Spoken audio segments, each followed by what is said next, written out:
We are buying 5 acres in North Idaho.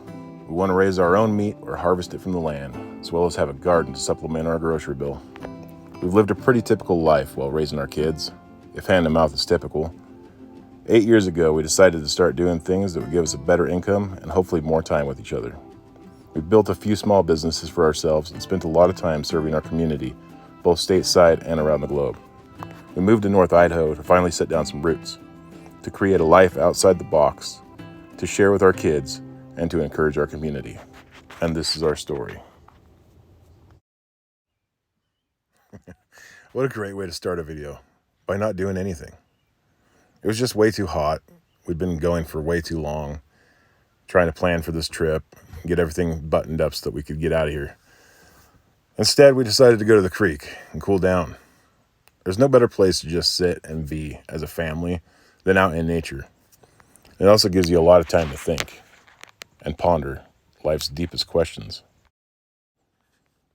Time. Time is what I think about the most when I'm by myself and reflecting on what matters most. One day I'll have to answer for this. What takes up most of my time? Did I spend it wisely? Did I lift people up or put them down?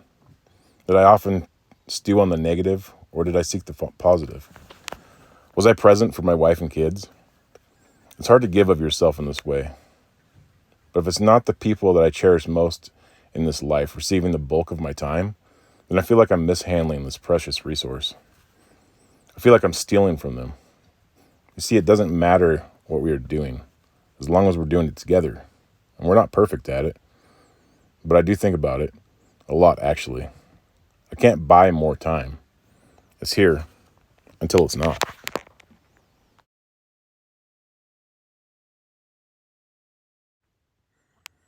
It was definitely way too hot, so we waited till dark to finish roasting the coffee for the orders that we had to fulfill before we could leave. And I have to get it done tonight because tomorrow I have to work at Samuel's, and I don't get off till 9. So getting this stuff done and out before we leave is a necessity. It has to happen. So after I get off work tomorrow, we are headed out to Oregon to do a locate for a guy in Southern Oregon, Gold Hills area. And we are going to be leaving in the dark. So hopefully we make it to the Tri-Cities. And from there, it'll be just a little bit closer.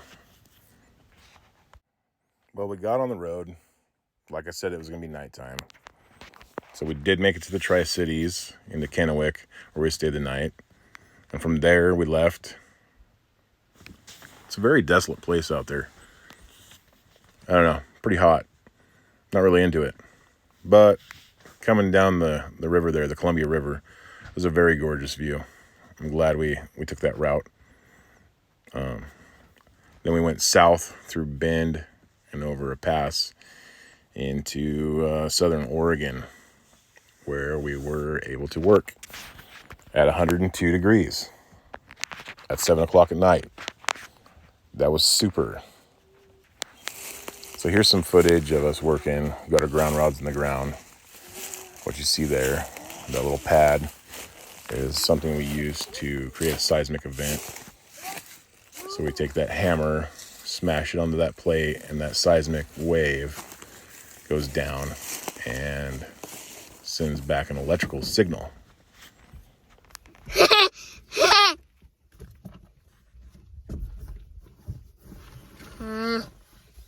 Will you be my driver, please?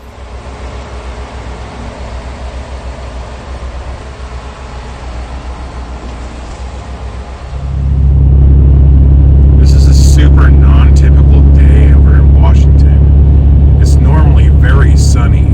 It's a great place for people to move to. This is very non-typical.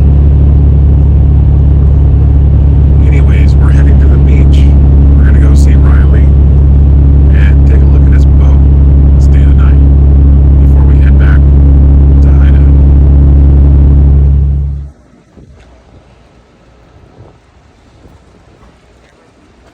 Made it. We're with Riley. It's dark out almost. All right. At the boat, Redeemer. Checking things out. Big boat. Is that a big boat? Yeah. I feel like you should have a life jacket on. I know, he really should have one. So we partied for a little while, and then went to bed. Riley and Wyatt stayed on the boat. Next morning, they unloaded the boat, and we got to watch from across the inlet there. It's pretty awesome. So, like every trip we often go on, we end up finding some reason to make it a homeschool extravaganza where we get to learn about something. This time, we happened to be at the beach, saw some jellyfish, and Sawyer got to learn all about that and all the sea creatures around the docks. We finished it off by making it to the beach. Checking out the beach for like an hour.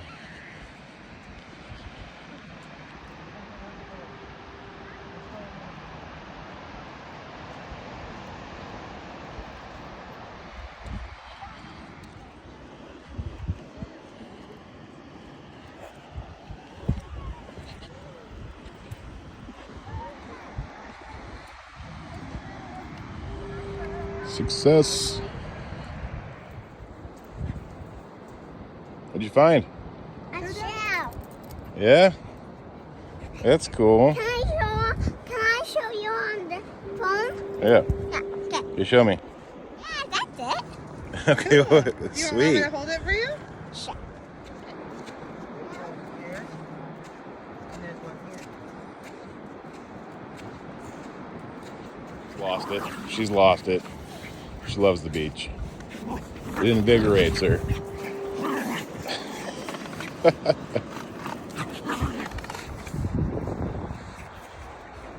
That is a 15-year-old puppy. Oh. Right there. There's a clam hole. That's what you would look for if he was digging for clams. A little donut-shaped deal. Right there.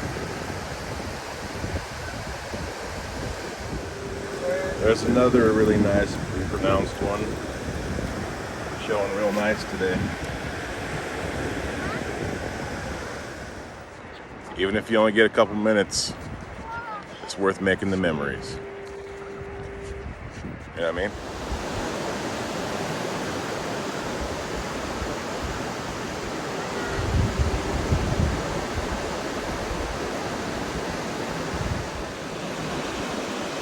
Well, I want fun.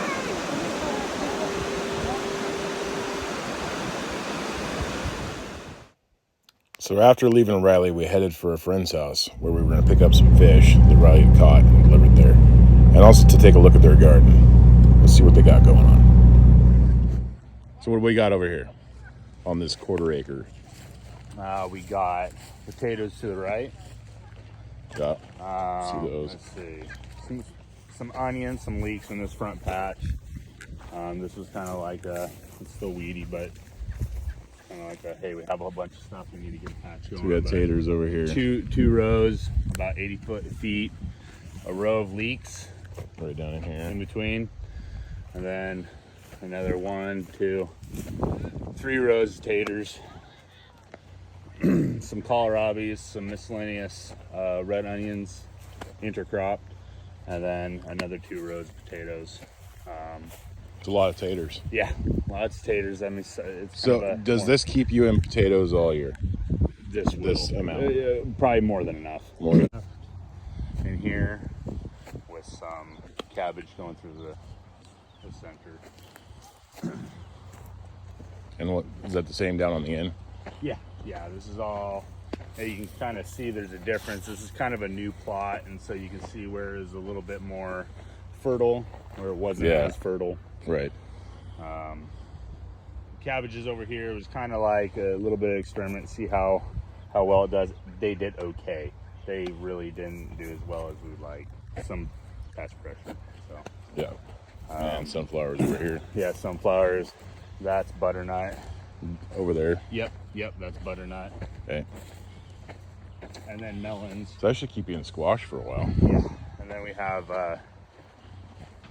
Over in the cantaloupe. cages. Yeah, we have cantaloupe on the front side, and we have watermelon on the back side.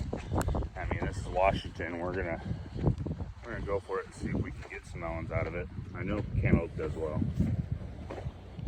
So We'll have it trellising up. yeah, up over here. Yep. And then we'll have to hang the melons. So you're going for like the sacks. more vertical growing. Yeah, That's yeah, cool. with Like- it, with this one. Which, I mean, you could do it on the ground and just let it crawl, All right. but this is easy for harvesting. All right, let's go take a look at your other side over here. What are you eating?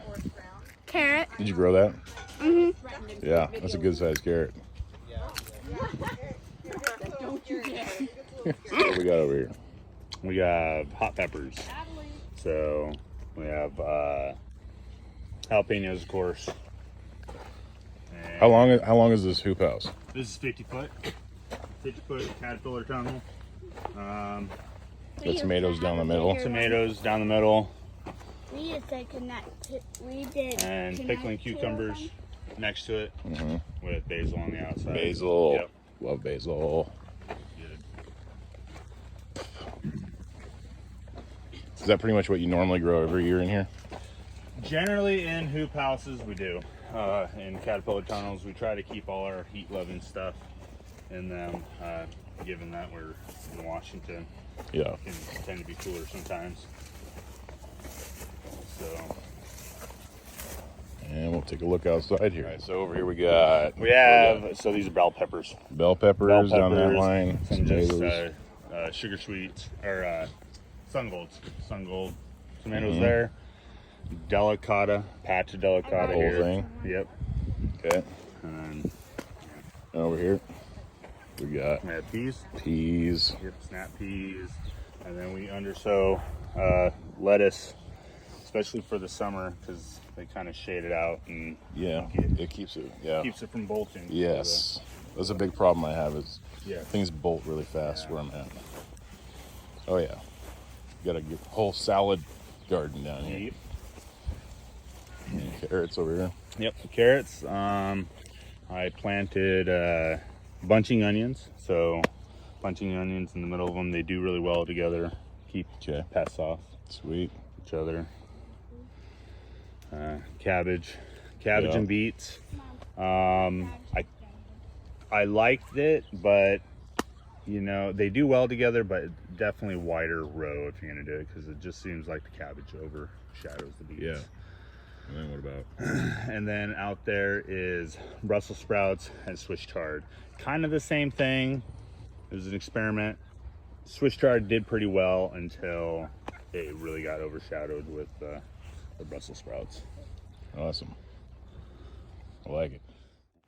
This is where they store all their grains and their jars for the upcoming canning season. Pretty awesome. Looking good, guys. Yep. Okay, so now we got to figure out how we're going to get all this fish in here. We are stacked up. Loaded down with fish, green coffee. Sounds so good. Let's go try. We just wanted to encourage you guys that even if you're on a smaller piece of property, you can make it work. You can garden, you can have animals. You just pack it in there and do the best you can. But we're headed back to North Idaho and we've got to hit the ground running. So stay tuned, see what's coming next.